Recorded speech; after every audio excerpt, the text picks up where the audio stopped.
All right, so one of the big news item of the week for electric vehicles and clean tech is Tesla's fourth quarter and 2024 report for shareholders and conference call as well. And well, for a little bit of history for people not who don't know me or Clean Technica well, we have obsessively closely followed Tesla since 2012, since the Model S was released. Um, yeah, we've been a leading outlet covering it for over a decade, 13 years almost, and used to be followed, heavily tweeted by Elon Musk hundreds of times. I've had direct messages with Elon Musk several times, been on calls with him and others at the company, had factory tours. So we have a long history of covering Tesla. Used to be, heavily telling the story of Tesla from a positive perspective of basically, saying that it was going to do what it was planning to do when many people didn't believe that. Um, in recent years, it's gotten tricky because, Tesla's story was pretty simple, although it was a difficult, challenging thing. It was a pretty simple story of scale up production capacity, bring down costs, sell more and more electric vehicles. In the past, actually, several years, while that has been happening and sort of been happening often from momentum of the previous years or whatnot, there's more and more focus on AI, software, robotics, and that story has been, well, there's two perspectives. One is that it's been a very different story, and one is that it's the same story on a different matter or topic, and it's going through the same phases. So, as we discuss the fourth quarter financial results, I just want to be clear here that I think it's very hard to find honest, objective, independent coverage. I feel like there's a ton of pro Tesla coverage that is from shareholders, often people holding a lot of shares in Tesla. And it's all positive all the time. Everything's positive. Everything's a positive story. They might feign like concern or critical takes from time to time, but it's like minor stuff that just to like. But by and large, it's just like everything is positive all the time. And then you've got what you've always had, like Tesla critics and haters who are always looking for something negative at the company. Everything can be a negative story. And funny enough, there's still some of the same people who made a lot of very false criticisms and negative forecasts about the company a decade ago, or more than a decade ago, like even approaching 2 decades ago, are still covering the company. And I've never really seen much acknowledgement that they got it wrong for a long time. So I think it's important to just be clear. I am covering this company as far as I can feel and tell, objectively, looking at what's happening and trying to understand what will happen next. Not trying to tell you what will happen next is great or horrible, but just trying to understand what's been happening and where that will lead. So, doing that, let's jump into and apologies, I have a cold. My daughters had a cold last week, and now I've got it this week, so I probably sound a bit stuffy and it's not enjoyable to talk, to be honest, which is one reason videos have been delayed this week.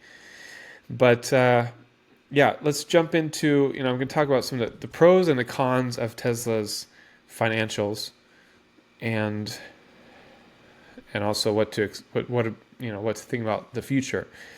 Now, I do think it's important to just be honest that there are pros and there are cons.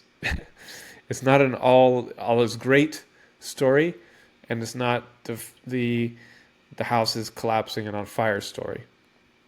Now, where things go, where certain things lead, will tell us it's one of those eventually. Probably, unless there's more of an up and down, back and forth, two steps forward, one step back kind of story. But that's the situation, and I think a lot of people just want it to be one or the other. It's all good or it's all bad.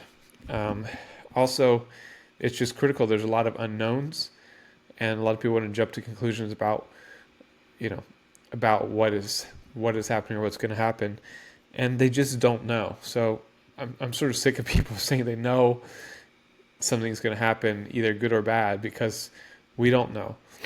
But lastly, before we get into it, so there's two ways to look at Tesla. One is as a company doing business, doing stuff in the real world, and one is as a stock. A lot of people, especially Tesla bulls, are looking at it as a stock.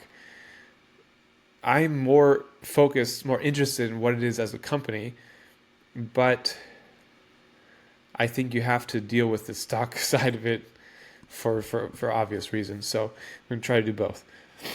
So first of all, we'll start with the bad. So bad is obvious. Sales were down. Sales were down from 2023 to 2024, and they were down while Tesla provided a lot of cost cuts, incentives, subsidized financing that, I think Tesla tried basically everything it could to get sales to increase, and it couldn't. So aside from revenue being down, gross profits were down, cash flow was down. So just some of the numbers on this, if it's better to read, but free cash flow decreased 18% in 2024. Net income attributable to common stockholders, GAAP, decreased 53% in 2024. That made the net income attributable to common stockholders the worst it's been since 2021. Worse than 2023, worse than 2022. So it's really, this was a down year. And I was saying this, I was explaining that this was going to be the case most of last year. And again, people who just wanted to see a positive story were upset that we're being overly critical, negative. It's like, no, we were reporting what was happening, and we're reporting concerns, while Elon Musk was saying that Tesla sales were going to increase in 2024. He had never said Tesla sales are going to be down or even might be down in 2024 compared to 2023. So I think it's really important, because you have to be able to trust the CEO on what he's saying. And he never even gave indication, as far as I saw or remember, that it might be a down year. So it makes it hard to trust future going statements, even for the coming months and year. There was a 1% decrease in gross profit from 17.66 billion to 17.45 billion. Notably, this was in a positive section, but notably due to accounting changes, how they could do their accounting, Tesla was able to log a $600 million increase in income from just holding Bitcoin, because the value of Bitcoin went up. So part of the positive numbers are just from holding Bitcoin, and it going up in value. So in other words, the numbers would be worse if not for that. So there was also a 6% decrease in automotive revenue year over year, from 82.4 billion to 77 billion. 8% decrease in automotive revenue in the fourth quarter as well, from 21.6 billion to 19.8 billion. And I think it said a 6% decrease in gross profit, from 4.44 billion to 4.18 billion. So that can shift us to the positive. So $20 billion in automotive revenue in the fourth quarter is still a lot. $77 billion in automotive revenue in 2024. That's a company making a lot of money. $4.4 billion dollars in Q4, or 17.45 billion of gross profit in 2024. That's $17.5 billion of gross profit. Like, yes, please. This is a very successful company doing well, based on what's been put into the company for 2 decades. Um, the the flip side of the only way you can look at that and say that's not good is when you compare it to Tesla's stock price or market cap, more appropriately.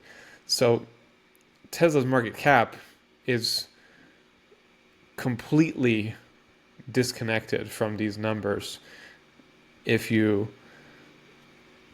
I mean, for any other car maker in industry. So, as Elon Musk has been saying, if you see the company as a car maker and that's its core business, then you should not be invested in Tesla. So the stock does not line up, does not make sense if you just see Tesla as a car maker. And I think that's obvious. It's funny, there are people who believe, who hold shares because they believe in the story of it as a car maker, but not the AI and robotics story. And well, that's for a topic for another day. but it's, I mean, if you look at the numbers, the trends, there's not a lot of logic to thinking that the market cap compares for what it's doing. But so the good news is they still make a lot of money.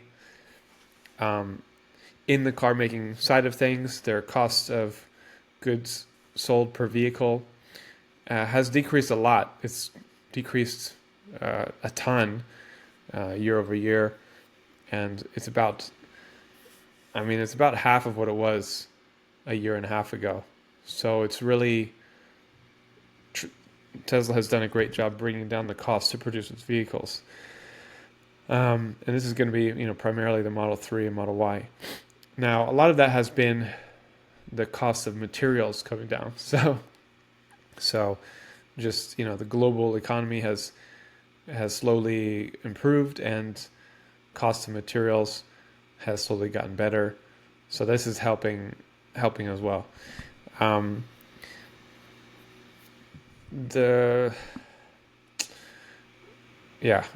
supposed to be talking about positives, but we should note too that despite bringing the cost down, it's still just barely below $35,000.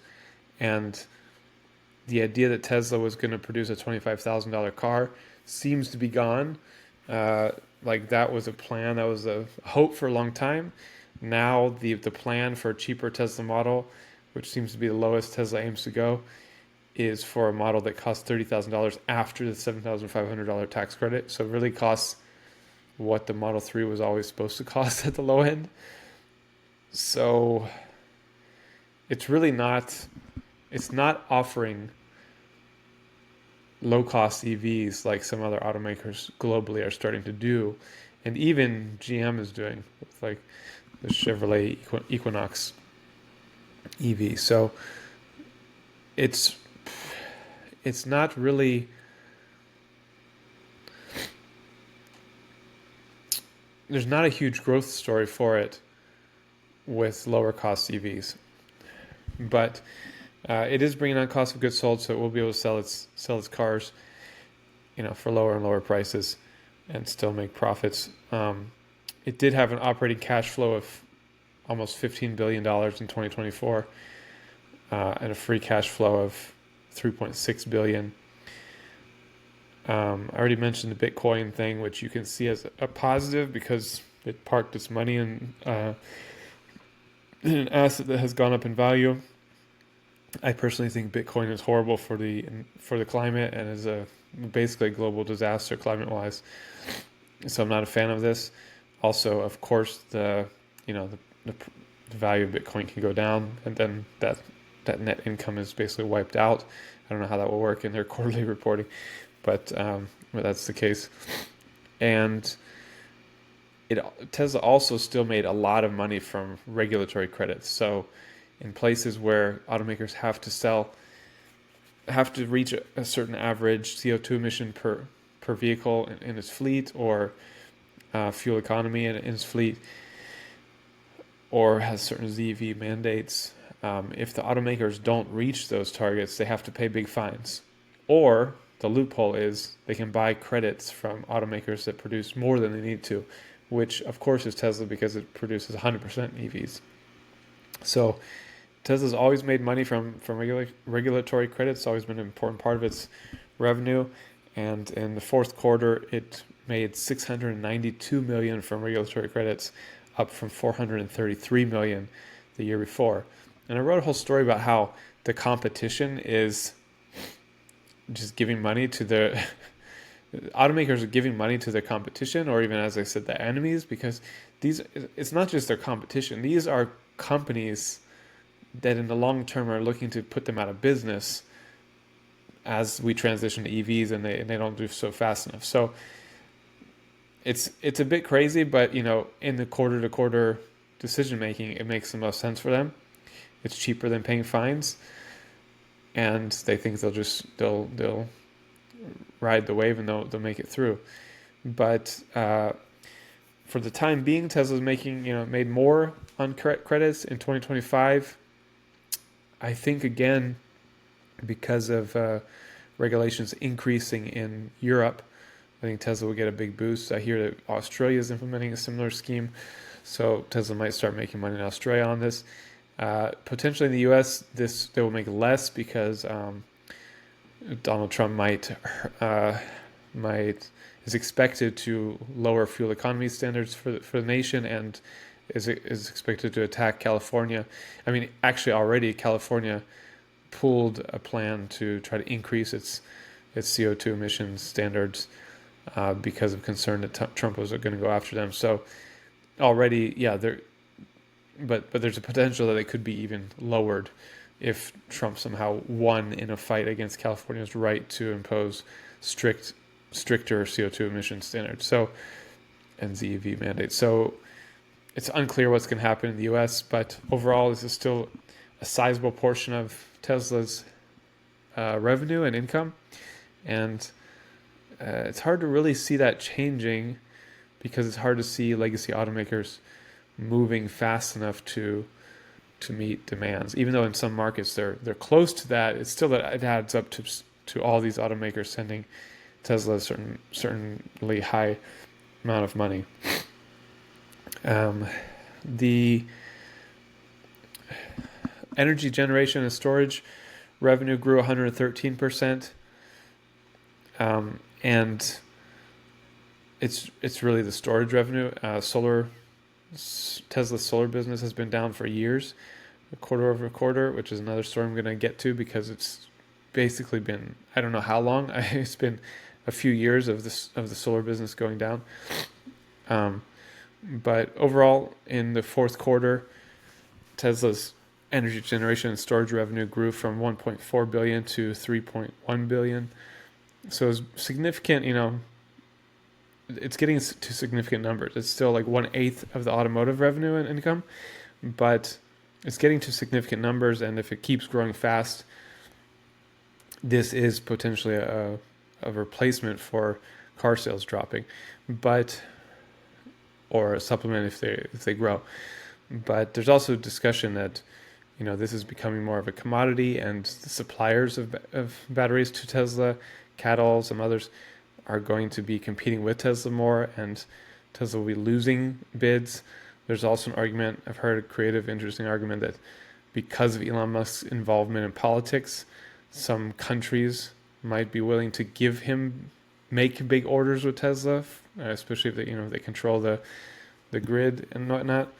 So, countries like, for example, Italy, where he's been buddying up with right-wing politicians who run the country. Interesting theory. We're going to see what happens, but for now, it is a very positive side of Tesla's business, and it's growing fast. Services and other revenue also rose 31%. Net cash provided by operating. So operating expenses are interesting. I missed that in the. Those are, yeah, okay. So there was 18% increase in operating expenses and a 20% decrease in income from operations last year. And this one is one of the most interesting because Tesla's spending a lot of money on R&D and AI, and this is causing this big increase in operating expenses, which is hurting their net income and profitability. And the idea is it's all building to robotaxis and full self-driving, which will make it all worthwhile and which will all of a sudden boost and jack up Tesla's revenue and valuation. The risk is that if it doesn't do that, those expenses just keep growing and growing, and they need to be covered by revenue from the automotive business. And if the automotive business declines again or stagnates, you could get into the point where Tesla starts burning cash again instead of making profits. We're far away from that. Like you can see, Tesla still makes a lot of money, but if there was a significant drop in Tesla's car sales, while these expenses keep rising or even are where they are today, all of this money on compute. I mean, Tesla has built, these data farms where they've brought in portable natural gas power plants to fund the operation, to power the operations. So it's like this, a lot of money is being put in. It was hidden in this report, sort of like you don't really catch unless you know what it's about. That this is all the AI and R&D stuff that's happening that's not making Tesla any money really right now. So again, it's all about, so I mean, the future for the company is all about whether this pays off, whether Tesla gets widespread robotaxis on the road. They announced that they plan to do paid robotaxi pilot program in Austin, Texas, starting in June, to see if it goes as well as they hope. This is the big topic that, I'll come back to that in a brief second. But basically, so you have the question over how much vehicle sales are going to go up or down, how much the new Model Y or the coming cheaper Tesla, but not that much cheaper Tesla, how much that boosts sales, how much Cybertruck sales ramp up and increase or don't, whether Model 3 sales level off or drop as a result of the new Model Y and also the coming cheaper Tesla. Same even for the new Model Y, how much its sales change based on the coming new model. And these are questions that I think even Elon Musk has said, like, I think in a conference call a year ago, it was like, well, we don't really know. Like, I think an analyst was asking, like, how do you project, how do you forecast? Do you have forecasts? Do you have projections for this? And he was like, well, no, I mean, that's just a guess, basically. Like, no, we don't know what's going to happen, so we don't make projections, so nobody really knows. And, we have reports which we've put out, we've covered, that others have put out there, that a lot of buyers are turned off from buying Teslas because of Elon's involvement in right-wing, extreme right-wing politics in not only the US, but also UK, Germany, France, other places. So there's a real question mark what's going to happen there, and nobody knows. And then on the other side, the AI or software side, in 2017, Elon Musk said they would have self-driving capable Teslas by the end of 2017 that would be able to go from LA to New York City without intervention. That was 8 years ago. So he made the same claim 8 years ago that he's making now about this year. Obviously, the technology is a lot better. Obviously, just far, far better. But when he's made that statement year after year after year about that year or the coming year, because sometimes it's like later this year for sure or next year for sure, when he's been wrong for 8 years, even if the technology has improved a lot, you really have to ask, well, yeah, well, you have to say he hasn't known what's going to be possible for 8 years, and he's been wrong about it. Is he right this time? You know, is he finally right about it? I mean, this is the question year after year. And a lot of people are bullish because version 13 is apparently much better. He said that hardware 4 vehicles work with version 13. You know, that it's going to be capable with hardware 3 vehicles like mine. They will have to upgrade to hardware 4 technology, hardware. So it's really hard to talk about to try to put this in the right words, but yeah. So my experience with full self-driving with hardware 3 is that it was not close to being robotaxi ready. Like if I can drive for a relatively short amount of time and continually find issues with it, I'm one person. You know, you can't roll it out to millions of people because that's insane. That's totally insane. How much better version 13 is it really, 100 times better? Well, we're going to find out. We're going to see what happens in June and later this year. But, this is sort of the story we've said year after year on one hand. And on the other hand, you do feel like it has improved and maybe we are closer. I continue to just have the concern that it solves some issues while creating others, and that it's not close to being fully ready for robotaxi deployment where there's no human behind the wheel, where the liability is completely on Tesla, not on the human supervising it. And I don't know. I mean, there's a plan for robotaxi release in June in Austin, Texas. Even if that happens, like, does that mean they've gamed the system for Austin, Texas a bit, where Tesla's based? Or does it mean that in 6 months it could be in Orlando and New York and LA and whatever else? So I don't know. This is the big question mark to watch, and it's the difference maker seemingly for Tesla as a business. If Tesla can't grow vehicle sales anymore, like it showed in 2024, but maybe it was just a down year. It's also, I mean, there's no question in my mind. The stock is based on this being some kind of booming financial driver for the company, because at the moment there's no good connection between profits and stock price. So I think that's the full picture, based more or less, avoiding like deep dives into certain topics for Tesla in the fourth quarter and 2024 and going forward.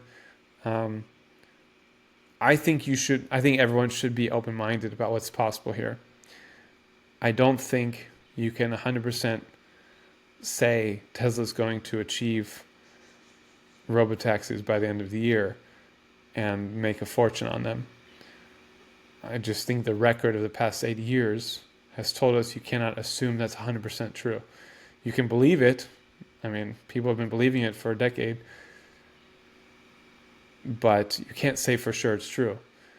On the flip side, I don't think also you can say for sure it's not true, because the technology has improved and people working on it are convinced that they're basically nearly there, like close enough that they're talking with city officials in Austin and planning to start trials. So I've just just financial and sales wise, it's the same story. Like, you can assume that the sales are going to explode again in 2025 and 2026, but you don't know it. I mean, you don't know how much more Tesla can sell or not sell. And you also, I don't think, can say that for sure Tesla is going to be now on a downward sales trajectory, because we've seen that even despite everything going on last year, Tesla almost had the same number of sales as they had in the year before. So people are still buying the cars. There's still a lot of people introduced to Teslas who want them and are buying them. And there is now a big upgrade to the Model Y. There are reportedly new models coming out this year. So I think people should have an open mind and try to look at the company objectively if you care about it. It is still the first or second biggest BEV seller in the world. Actually, BYD became the top selling BEV producer in the world in the fourth quarter. It sold more BEVs than Tesla, but for the full year, Tesla sold more. So it depends on which time frame you want to use and what you want to assume about 2025. But either way, Tesla is one of the two by far biggest BEV producers and sellers in the world. And what it does influences the industry, the world, the climate, and for sure, the rest of the EV market. So that's the summary for this week, for this last quarter, for last year. I will get into talking about some of these issues in more detail, more depth with David Havasi soon, probably centering around I assume the full self-driving and robotaxi stuff. So we'll try to get to more detail and nuance on that. But thank you for watching. Thank you for listening. If you appreciate this, please like and subscribe. Contribute on cleantechnica.com/support. And cleantechnica.com/ oh my gosh, I should know this. /contribute. No, support. I had it right the first time. cleantechnica.com/support. If you appreciate our independent work, our expertise from covering Tesla and other clean tech topics for over a decade, and giving an honest take and not trying to squeeze every news story and every situation into a preferred narrative. So thank you. Peace. Have a good weekend. Bye-bye.